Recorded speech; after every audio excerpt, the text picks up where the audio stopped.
Hello student, आज की video UP board class 12 के बच्चों के लिए काफी मोस्ट इंपॉर्टेंट होने वाली है। आप ही लोग के कहने के अनुसार आज की इस वीडियो में देखिए इंपॉर्टेंट एक्सट्रैक्ट से दो चैप्टर से मोस्ट इंपॉर्टेंट क्वेश्चन लेकर आए हैं। अगर आप बोर्ड एग्जाम देने वाले हैं 2022 और आपका 30 मार्च को इंग्लिश का पेपर है तो ये क्वेश्चन जो मैं बताने जा रहा हूँ इसको अच्छे से रिवाइज करके जाइएगा। पेपर में 100% इसी में से पूछे जाएंगे। तो आज की इस वीडियो में देखिए आपको एक्सट्रैक्ट जो स्टेंजा आता है आपको देखिए क्वेश्चन पेपर लेकर समझा देता हूँ। पहले क्वेश्चन पेपर समझ लेंगे ना तो आपको इजीली यहाँ पे समझ आएगा।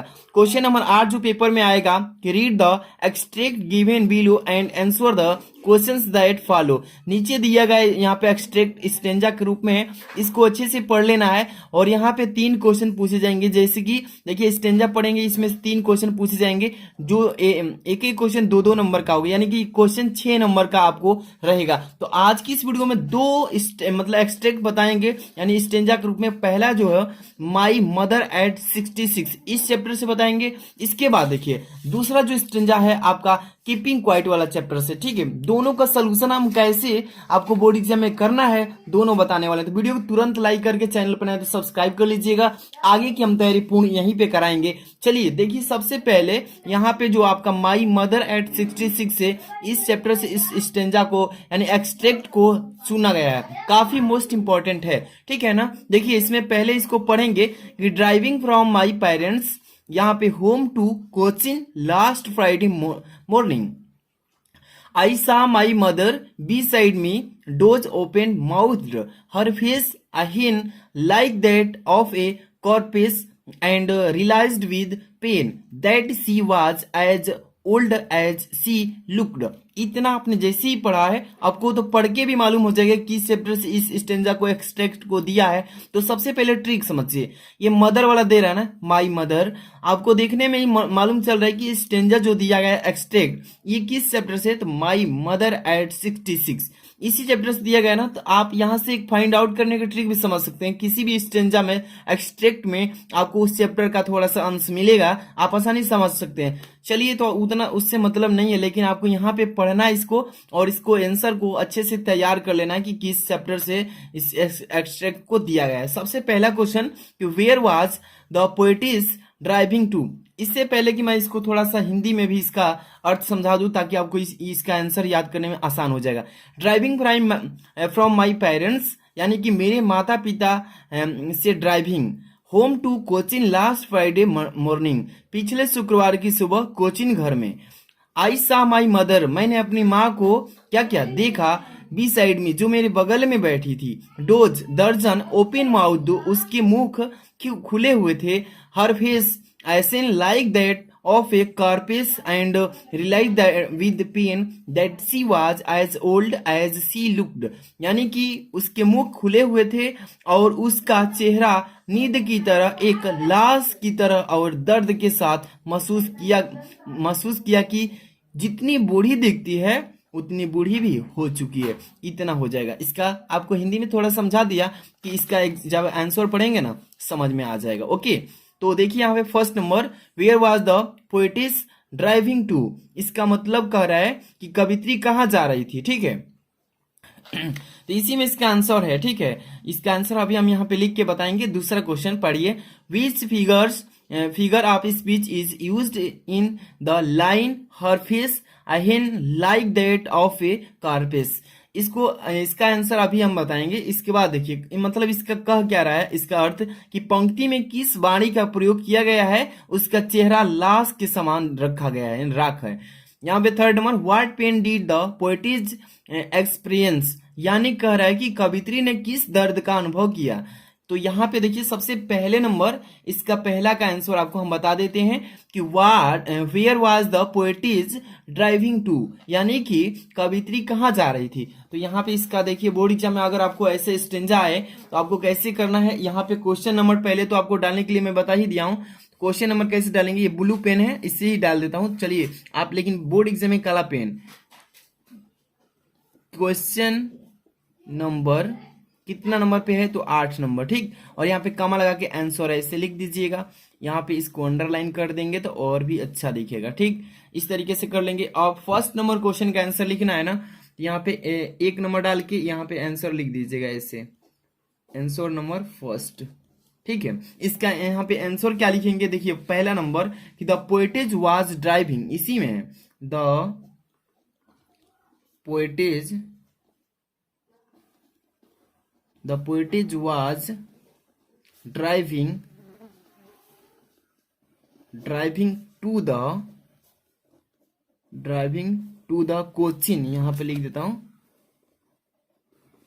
कोचिन एयरपोर्ट,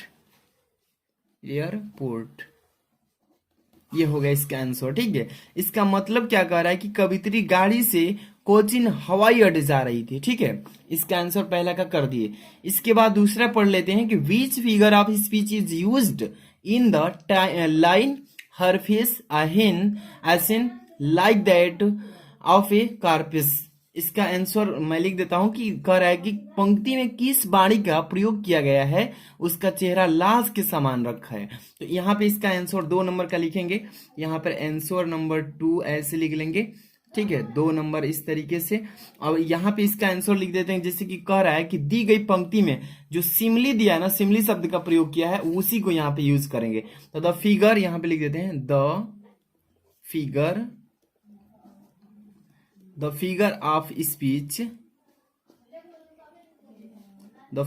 स्पीच सिमली, यहाँ पे सिमली हो जाएगा। इज, अब यहाँ पे देखिए क्या लिखे, इज, इसके बाद यूज्ड इन, अच्छे से देखिएगा और अब भी याद करवा दे रहे हैं। ठीक है, used in given line as the पोएटेज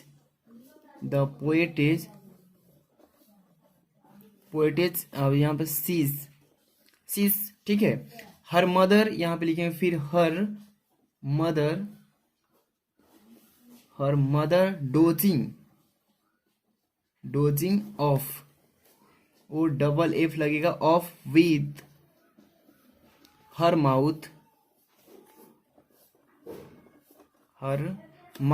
open, यहाँ पे लिखेंगे ओपन, कमा लगा दीजिए,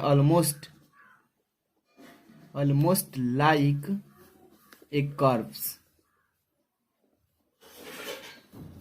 ठीक है, इतना लिख देंगे। इसका आपको मैं अर्थ भी बता देता हूं कि the figure of speech simile is used in the given line as the, यहाँ पे पोएटेज सीज हर माउथ, यहाँ पे her mother dozing off with her mouth open almost like a कॉर्पिस।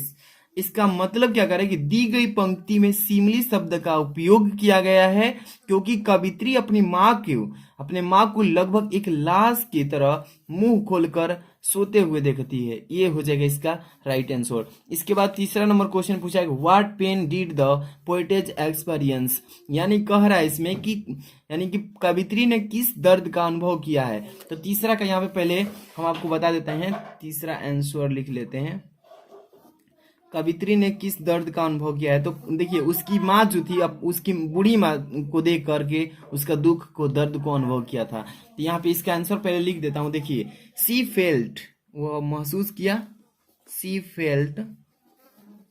आप पढ़े होंगे इस चैप्टर को, इस स्टेंजा को एक्सट्रैक्ट तभी समझ पाएंगे, एक बार 2 बार पढ़िएगा। इट, ठीक है, painful to witness her ageing mother.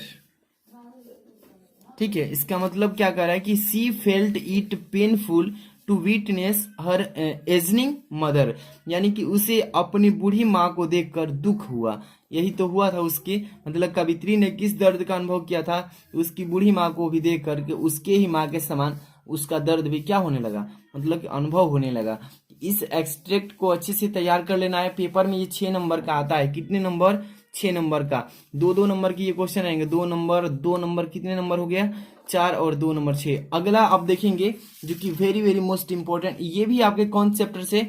Keeping quiet. दिख रहा है ना, कीपिंग क्वाइट वाला जो चैप्टर है उस चैप्टर से इसको सेलेक्ट किया गया है। इसको आप पढ़ेंगे और देखेंगे कि इसमें किस तरह का क्वेश्चन आपको पूछ रहा है कि it would be an exotic moment without rush, without engines, with would all be together in a sudden strangeness। इसको आपने जैसे ही पढ़ा तो आपको कुछ न कुछ तो मालूम चल ही गया होगा किस चैप्टर से। तो कीपिंग क्वाइट से इसमें 3 क्वेश्चन पूछे गए हैं कि what does it refer to, what would be the moment like, what can exotic imply. तो इसमें देखिए पहले तो इसको समझ लीजिए हिंदी में, it would be an exotic moment without rush, without engines, we should all be together in a sudden strangeness.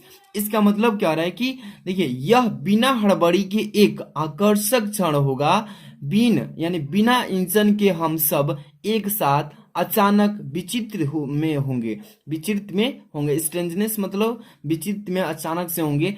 इसका मतलब ये क्वेश्चन जो है एक्सट्रैक्ट जो है स्टेंजा काफी इंपॉर्टेंट है। इसका 3 क्वेश्चन पूछा है, इसमें से 2-2 नंबर के सभी क्वेश्चन से इसको तैयार करके ही जाना होगा। ठीक है, तो चलिए सबसे पहले इसका जो क्वेश्चन है इसका आंसर हम आपको पहले तो इसका क्वेश्चन जो पूछा है कि what does it refer to, इसका मतलब पूछ रहा है कि इसका क्या मतलब होगा। ठीक है, what would be the moment like, यानी कि वह क्षण कैसा होगा, वह समय कैसा होगा। व्हाट कैन एक्सोटिक इम्प्लाई, इसका मतलब कि विदेश का क्या अर्थ हो सकता है।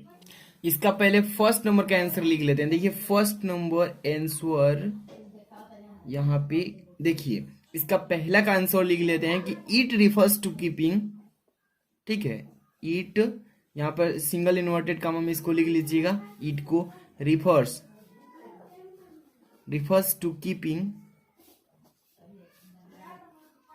refers to keeping quiet far लिखेंगे, far a moment,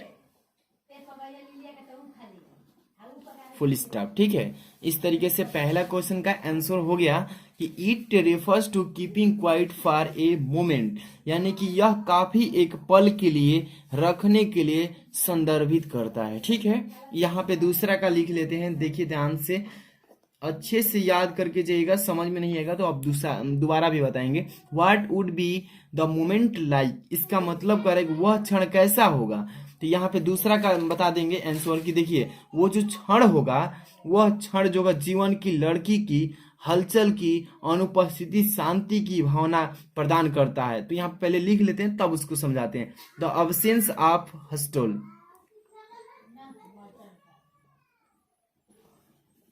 absence of hustle, ठीक है, एंड बस्टल, ठीक है, of life would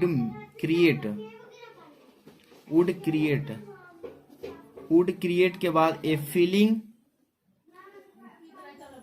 feeling of peace and quiet which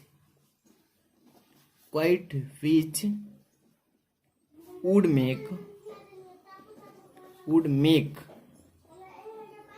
us untied, यहाँ पे दिख नहीं रहा है, देखिए यहाँ पे, ठीक है, us untied नहीं लिखेंगे, us united लिखेंगे, united in our natural commitment लिखेंगे, कमिटमेंट, फुल स्टॉप। इसका मतलब कह रहा है कि the absence of hustle and bustle of life would create a feeling of peace and quiet which would make us untied, मतलब united in our natural commitment. ठीक है, इसका अर्थ कह रहा है कि जीवन की लड़की की हलचल की अनुपस्थिति शांति भावना पैदा करती है और काफी हमें अपनी प्राकृतिक प्रतिबद्ध में क्या करती है, एकजुट कर देती है, एकता बना देती है। इसके बाद तीसरा कह रहा है कि व्हाट कैन एक्सोटिक एम्प्लाई, इसका मतलब कह रहा है कि विदेशी का क्या अर्थ है, ये कैसे हो सकता है। यहाँ पे इसका तीसरा का पहले आंसर लिख देते हैं, फिर इसको समझाई देते हैं। आंसर नंबर 3, तो देखिए इसका आंसर लिखेंगे इट मीन्स, इसका मतलब इट मीन्स यूनिक्यू मतलब कि ये अलग ही होगा। Unique single inverted comma close कर लीजिए। As the action indeed we would लिख लीजिए, would be out of the way, full stop कर लीजिए। इसका मतलब आपको समझा देते हैं। It means unique as the action indeed would be out of the way. इसका मतलब अद्वितीय है। इसका मतलब अद्वितीय है क्योंकि कार्रवाई वास्तव में रास्ते से बाहर होगी। तो ये हो जाएगा इसका आंसर। तो मैंने दो एक्सट्रैक्ट को सॉल्यूशन कराया है, दोनों काफी मोस्ट इंपॉर्टेंट थे। आपको जैसी वीडियो चाहिए आप कमेंट करके बताइए कि इस टाइप की वीडियो चाहिए। लाइक नहीं किए तो लाइक कर दीजिए, चैनल को नया सब्सक्राइब कर लीजिएगा, आपसे रिक्वेस्ट है, क्योंकि यहाँ पे आपको फिजिक्स और केमिस्ट्री की अभी जबरदस्त तैयारी हम कराने वाले हैं। तो दोनों को तैयार कीजिए, एक दो बार देख लीजिएगा, शेयर कर दीजिए दूसरे बच्चों में ताकि उनको भी हेल्प मिले। मिलते हैं नेक्स्ट वीडियो में। Thanks for watching.